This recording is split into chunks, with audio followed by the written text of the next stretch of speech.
2016년 5월 3일 토요일 밤 삼성전자 산내 게시판에 한 장의 사진과 글이 올라옵니다. 5호 부장 노조 탈퇴 인증이라는 제목이 붙은 게시물이었습니다. 그 다음날에도 이어졌습니다. 사흘 만에 탈퇴 인증 글은 1000건을 넘어섰습니다. 그런데 바로 같은 시각 서울 한복판에서는 12조 원이 마지막으로 송금되는 순간이 맞물립니다. 2026년 한국 건국 이후 최대 규모의 상속세, 5년 6개월에 걸친 마라톤이 마무리되는 시점이었습니다. 이재용 회장의 발목을 묶고 있던 족쇄가 해제된 바로 그때 회사 내 노조원들의 도미노가 시작된 셈입니다. 과연 우연일까요? 지금부터 사건의 내막을 하나씩 살펴보겠습니다. 그날 밤 한 사람의 시선으로 먼저 들여다봅니다. 정년이 2년 남은 64살 김 부장님은 30년 넘게 삼성전자에서 근무한 베테랑입니다. 퇴직금과 평생 모은 자산으로 삼성전자 주식 800주를 보유하고 있었습니다. 과거 한때 삼성전자 한 주가 9만원을 넘던 시절에는 자산 가치가 7,200만원에 달했습니다. 자녀 결혼 자금으로 묶어둔 금액이었죠. 하지만 5월 3일 종가는 23만원, 1년 전 4억 가까이 되던 돈이 현재는 2억도 되지 않는 상황이었습니다. 김 부장님은 2해 전 한 주에 94만 원일 때 삼성전자를 처음 매수했습니다. 800주면 7,500만 원이었습니다. 그 뒤 작년 봄 추가 매수를 했고 평균 단가는 12만원에서 16만원 사이로 형성되었습니다. 작년 가을에는 18만원까지 올라갔고 올해 4월에는 28만원을 기록했지만 결국 5월 3일에는 23만원에서 머물렀습니다. 정년까지 2해 남은 직장인으로서 김 부장님은 매일 아침 출근 전 5분, 점심시간 5분, 퇴근 후 5분 동안 차트를 확인하며 하루를 시작하고 마무리했습니다. 빨간 숫자와 파란 숫자가 계속 바뀌는 화면을 손으로 닫고 휴대폰을 뒤집는 것이 그의 일상이었습니다. 그날 저녁 식탁, 아내가 조심스레 묻습니다. 요즘 회사 일은 어때? 김 부장님은 잠시 망설이며 대답합니다. 회사 일은 괜찮은데 통장은 그렇지 않아요. 바로 그날 매일경제 일간지는 김 부장님의 심장을 꿰뚫는 한 줄 기사를 내보냈습니다. 1억 원으로 156억 원을 만든 전설적 투자자 삼성전자 이제는 안 산다. 한국 1등 종목 800만 명의 소액주주가 들고 있는 삼성전자, 그 슈퍼개미가 평생 한 번도 쓰지 않던 안 산다는 표현을 사용했습니다. 이유는 명확했습니다. 회장이 5해 동안 결정을 내리지 못한 회사라는 것이었습니다. 외국인 투자자들은 12년 만에 최대 매도를 기록했고 대형 주주들도 등을 돌리고 있었습니다. 그날 밤 김 부장님은 아내에게 참을 수 없는 말을 꺼냅니다. 여보, 우리 삼성전자 어쩌죠? 이 말은 당시 한국 소액주주 800만 명이 공통된 밤이었습니다. 한편 같은 회사 수원 캠퍼스에서는 다른 사람이 게시판 앞에 섰습니다. 35살 박사원, 가전사업부 DX 부문 소속입니다. 이번 분기 성과급 통보서를 확인한 박사원은 100만원도 채 되지 않는 액수를 보고 실망했습니다. 그러나 같은 회사 반도체 사업부 DS 부문의 동기 김사원은 거의 1억 원에 가까운 성과급을 받았습니다. 같은 회사 같은 입사 동기임에도 불구하고 차이가 극명했습니다. 박사원은 글을 올리기 전 일주일을 고민했습니다. DS 동기 김사원과 술자리에서 이야기를 나눈 적이 있었거든요. 김사원은 자연스럽게 이번에 차 한 대 살까 고민 중이야 라고 말했습니다. 박사원이 모델명을 물었을 때 그것은 9천만원짜리 자동차였습니다. 박사원의 성과급 90만원으로는 자동차 바퀴 하나도 살 수 없는 금액이었습니다. 그날 밤 박사원은 노조 게시판의 글을 다시 읽었습니다. 영업이익 15%를 성과급으로 요구한다는 내용이었는데 그 돈이 어디로 가는지를 알 수 없었습니다. DS 부문에 돌아가는 것이라는 현실이 명확했기 때문입니다. 노조 위원장과 핵심 간부 모두 DS 소속이었고 조합원의 80%가 DS였습니다. 이 구조는 차별이 아니라 잔치였습니다. 잔치에 끼지 못하면 노조 활동을 이어갈 이유가 없었습니다. 박사원이 게시판에 글을 올리자 다음날 누군가 탈퇴 신청서를 찍어 올리며 인증했습니다. 그리고 또 하루 만에 4월 28일 100건에 불과했던 탈퇴 인증글은 4월 29일 단 하루 만에 1000건을 돌파했습니다. 도미노처럼 이어지는 탈퇴의 흐름 속에서 사측은 말을 아끼며 상황을 지켜봤고 노조위원장은 변명만 늘어놓았습니다. 하지만 같은 날 강남 본사 17층에서는 완전히 다른 사건이 조용히 진행되고 있었습니다. 12조 원 규모의 마지막 분할금이 송금되는 순간이었습니다. 한국 건국 이후 최대 상속세 5년 6개월에 걸쳐 6세에게 나눠진 청구서가 완납된 순간이기도 합니다. 이 청구금을 마련한 방식이 주목할 만합니다. 홍라희 여사는 3조 1억 원, 이부진 사장은 2조 6억 원, 이서연 이사장은 2조 4억 원을 각각 부담했습니다. 자매들은 보유 주식을 매각해 자금을 마련했지만 이재용 회장은 달랐습니다. 본인 분담금 2조 9억 원을 확보하면서 단 한 주도 팔지 않았습니다. 배당과 개인 대출만으로 5해를 버틴 것입니다. 왜 이런 방식이 선택되었을까요? 5년 동안 자매들은 주식을 줄이며 시간을 벌었지만 이재용 회장은 지분율을 그대로 유지했습니다. 청구서라는 부담 속에서도 그는 그룹 전체에 대한 결정권을 확보했습니다. 이 결정권은 2020년 10월 25일 이건희 회장이 별세한 날부터 시작된 과정의 결실이었습니다. 이때 삼성과 유족에게 떨어진 청구서는 12조 원, 총 유산 26조 원의 절반 가까이 되는 금액이었습니다. 12조 원이면 2026년 한국 정부 1년 예산 728조 원의 1.65%에 달하는 액수입니다. 대전광역시 한 곳이 1년 동안 운영하는 예산 8조 원을 기준으로 보면 대전시 전체를 한 해반 동안 운영할 수 있는 금액이 한 가족에게 청구된 셈입니다. 일반 직장인이 평생 내는 상속세와 비교하면 손가락 한마디 정도에 불과합니다. 그러나 이들은 5해 안에 6명이 나누어 상환해야 했습니다. 더욱 잔인한 시점은 이건희 회장 별세 후 정확히 석 달 만인 2021년 1월 18일 이재용 회장에게 또 다른 족쇄가 부과되었다는 사실입니다. 국정농단 파기환송 사건으로 인해 2년 6개월의 형 집행이 부과되며 회장의 발목에는 2개의 족쇄가 동시에 채워졌습니다. 하나는 12조 원 규모 상속세, 다른 하나는 사법 리스크였습니다. 법정에서 이재용 회장은 무표정했습니다. 그러나 회사 임원들의 표정은 달랐습니다. 다음날 출근한 임원들이 마주한 것은 결정을 기다리는 안건 100건, 미국 텍사스 테일러 공장 부지 계약, 인수합병 후보 검토, HBM 라인 투자, 자사주 매입 하이스 This conversation helpful so far? 2025년 7월 17일 사법적 족쇄가 풀렸습니다. 이어서 2026년 5월 3일에는 총 12조 원에 달하는 상속세 부담이 해제됩니다. 그 사이 회사 내 노조마저 스스로 힘을 잃어가는 모습이 눈에 들어옵니다. 한 회장이 어깨를 짓눌렀던 3개의 족쇄가 1년 안에 연이어 풀리는 이 장면은 단순한 우연으로 보기에는 시점이 지나치게 정확합니다. 이재용 회장이 지난 5년 동안 단 한 주도 지분을 매각하지 않고 버텼던 이유가 명확해집니다. 그가 모은 것은 단순한 지분이 아니라 시간이었습니다. 지분을 유지한 채 5년을 버텨야만 족쇄가 해제되는 첫날 이후에 실제로 움직일 수 있는 권한이 주어지기 때문입니다. 만약 매년 자매들처럼 주식을 팔았다면 상속세 일부를 갚을 수 있었겠지만 동시에 그룹 전체에 대한 결정권도 함께 줄어들었을 것입니다. 결정권이 훼손된 회장은 자유를 얻었다 해도 실질적인 권한을 행사할 수 없습니다. 그래서 그는 빚을 끌어오더라도 지분만큼은 지켜냈습니다. 그리고 5년 만에 비로소 첫 번째 카드를 칠 수 있는 권리를 회수한 것입니다. 이 5년의 침묵이 바로 2016년 5월 3일 밤 마침내 풀린 순간입니다. 그렇다면 회장이 얻은 이 카드를 활용하면 무엇을 할 수 있을까요?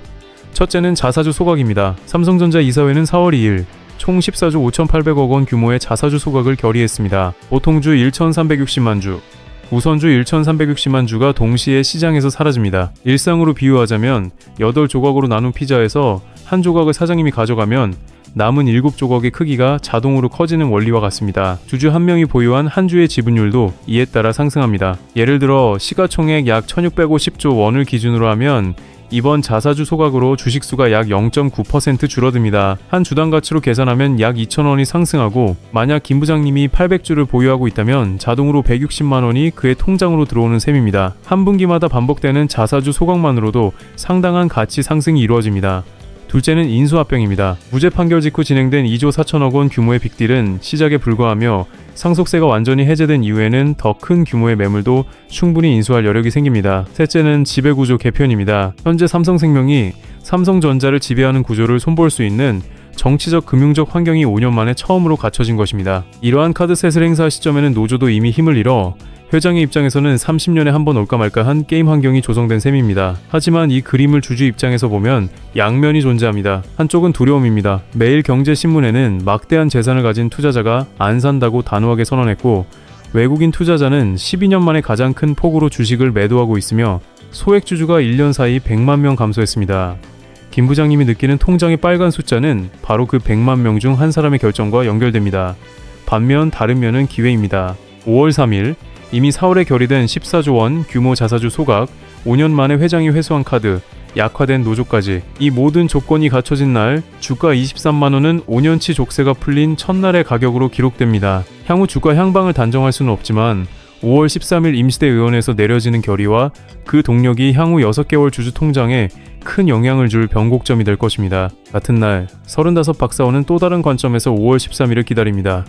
임시대 의원에서 자신이 올린 한 줄이 어떤 결과를 만드는지 확인하기 위해서입니다. 그의 결재일은 5월 25일이며 이 시점에 노조가 30조 원 규모의 총파업을 지속할지 잠시 멈출지 결정됩니다. 한 달 남짓한 기간 동안 박사원의 한 줄과 노조의 선택이 기업 내 중요한 재정과 성과를 뒤흔듭니다. 50대 중반의 김 부장님과 35 박사원이 같은 날을 기다리는 이유는 동일합니다. 주주로서 또는 직원으로서 각각의 결정이 통장 잔고와 성과급에 직접적으로 연결되기 때문입니다. 이 장면은 단순히 한 가족의 이야기만이 아니라 한국 자본주의 전체의 거울이기도 합니다. 한국의 상속세 명목세율은 65%, 일본은 55%입니다. 일본은 부동산 평가에서 일정한 감면 제도를 두어 실제 부담은 한국의 절반 수준입니다. 결과적으로 일본에는 200년 이상 지속되는 장수기업이 3,113개나 존재하지만 한국에는 100년 이상 기업이 고작 7개뿐입니다. 상속세 12조 원을 5년 만에 처리하려면 어떤 가족이든 자산을 처분하거나 빚을 끌어와야 하고 결정권은 그 과정에서 흔들리게 됩니다. 이재용 회장이 5년 동안 지분을 지키며 버틴 방식은 한국 대기업 후계 구조의 사실상 정답지처럼 굳어지고 있습니다. 빚을 동원해 지분을 확보하고 무죄 판결을 기다리며 회사는 한 박자씩 늦은 결정을 감내하는 모델입니다. 이 과정에서 소액주주, 젊은 직원, 나이 든 직원 모두 동일한 게임 안에 포함됩니다. 5월 3일 밤 사내 게시판에 올라온 노조 탈퇴 인증글은 단순한 내부 갈등이 아니라 5년간 잠자던 카드가 풀리는 신호였습니다. 회사 내 결정권이 5년 만에 한 사람에게 돌아오고 800만 주주의 한 주 운명이 이제 그 사람의 선택에 따라 달라질 수 있다는 경고였습니다. 같은 날 밤 수원 삼성전자 캠퍼스 한쪽에서는 또 다른 장면이 펼쳐집니다. 64세 김 부장님은 30년 이상 몸담은 회사에서 모은 800주를 보유하고 있습니다. 한때 주가가 9만 원을 넘었을 때 그의 자산은 7,200만 원에 달했으나 5월 3일 종가는 23만 원으로 떨어졌습니다. 정년이 2년 남은 시점 매일 차트를 확인하며 마음을 졸이는 일상이 반복됩니다. 동일한 시간 35 박사원은 이번 분기 성과급 통보서를 확인합니다. 금액은 100만 원이 채 되지 않지만 동기 김사원의 성과급은 거의 1억 원에 달합니다. 같은 회사, 같은 입사 연도임에도 부서에 따라 차이는 극명합니다. 박사원은 결국 노조 게시판에 눈을 돌려 자신이 목격한 부서 간 성과, 차이와 불합리함을 기록합니다. 그 글이 울림을 주자 다음 날부터 노조 탈퇴 인증글이 도미노처럼 이어집니다. 한두 건이 아니었습니다. 1000건을 넘어섰고 사측은 이를 조용히 관망합니다. 같은 날 강남 본사에서는 마지막 상속세 12조 원이 송금되며 5년 6개월에 걸친 상속세 마라톤이 공식적으로 종료됩니다. 홍라희 여사는 3조 1억 원, 이부진 사장은 2조 6억 원, 이서현 이사장은 2조 4억 원을 각자 부담했습니다. 자산을 매각해 마련한 금액입니다. 그러나 이재용 회장은 달랐습니다. 그는 단 한 주도 팔지 않고 그 순간부터 삼성과 고인의 유족은 어깨 위에 12조 원에 달하는 청구서를 안게 됩니다. 이는 고인의 유산 26조 원 중 거의 절반에 해당하는 금액입니다. 금액 규모를 좀 더 실감하려면 한국 정부의 2026년 1년 예산이 728조 원이라는 점을 참고하면 12조 원은 전체 예산의 1.65%에 해당합니다. 언뜻 보면 큰 비중이 아닌 듯 느껴지지만 구체적인 비교를 해보면 상황이 달라집니다. 예를 들어 대전광역시가 1년 동안 도로를 건설하고 학교를 신축하며 공무원 급여를 지급하고 복지시설을 운영하는 데 쓰는 돈이 약 8조 원입니다. 12조 원은 대전광역시 전체 예산을 한 해반 동안 운영할 수 있는 규모와 맞먹는 금액입니다. 일반 직장인 한 명이 평생 내는 상속세를 다 합쳐도 손가락 한 마디만큼도 되지 않지만 이 청구서를 한 가족이 5년 안에 6번 나누어 갚아야 했습니다. 이는 30년짜리 주택담보대출을 받는 것이 아니라 5년 만에 30년치를 갚아야 하는 셈입니다.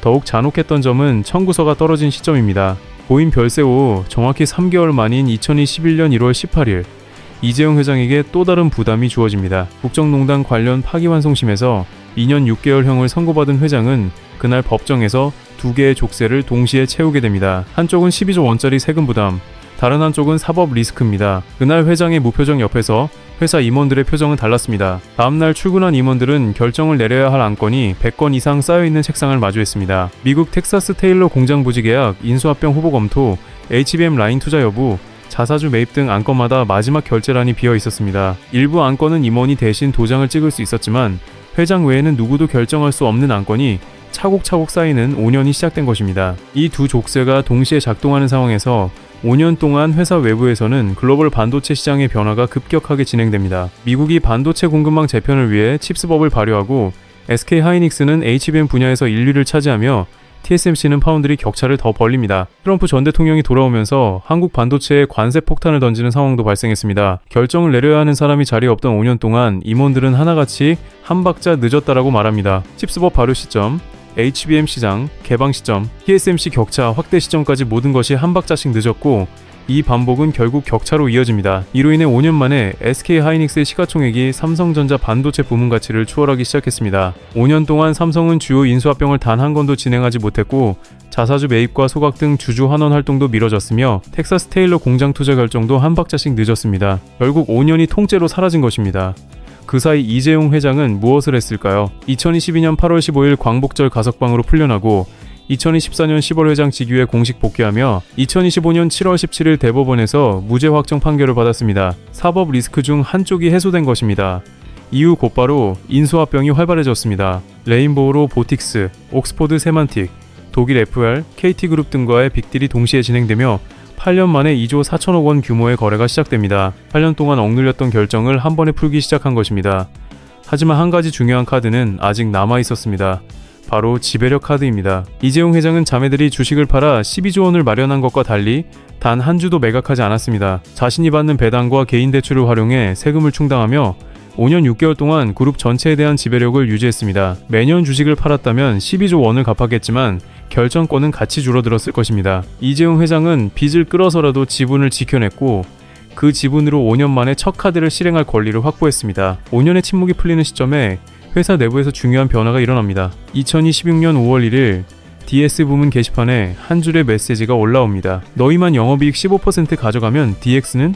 이라는 간결한 글이 단 사흘 만에 천건의 탈퇴 인증으로 이어집니다. 노조 핵심 요구는 회사 영업이익의 15%를 무조건 성과급으로 지급하라는 것이었습니다. DS 소속이 조합원의 80%를 차지하고 DX 소속은 20%에 불과합니다. 10명 중 8명이 요구를 달성하고 2명은 지켜볼 수밖에 없는 구조였습니다. 일부가 분노하며 노조를 탈퇴하자 도미노처럼 인증글이 폭증합니다. 결정적인 전환점이 또 발생합니다. 2016년 4월 30일 이재명 대통령이 직접 노조를 향해 자기만 사겠다는 과한 요구다라고 발언합니다. 진보 정부가 대기업 노조를 겨냥한 초유의 장면입니다. 노조위원장은 다음날 사과문을 냈지만 이미 영향력은 무너졌습니다. 이어지는 5월 13일 임시대 의원회에서는 총파업 여부와 한 박자 쉬는 결정이 이루어질 예정이었습니다. 이미 탈퇴 인증을 올린 인원이 절반에 가까워 결의가 나와도 동력이 없는 상황이었습니다. 지금까지 벌어진 사건들을 종합하면 명확한 그림이 나타납니다. 2025년 7월 17일 사법 족쇄가 해제되고 2026년 5월 3일 12조 원 세금 부담이 사라집니다. 동시에 노조 변수도 약화되었습니다. 회장은 이제 5년 동안 모은 지분과 시간을 기반으로 첫 카드를 실행할 수 있는 상황입니다. 첫 카드는 자사주 소각입니다.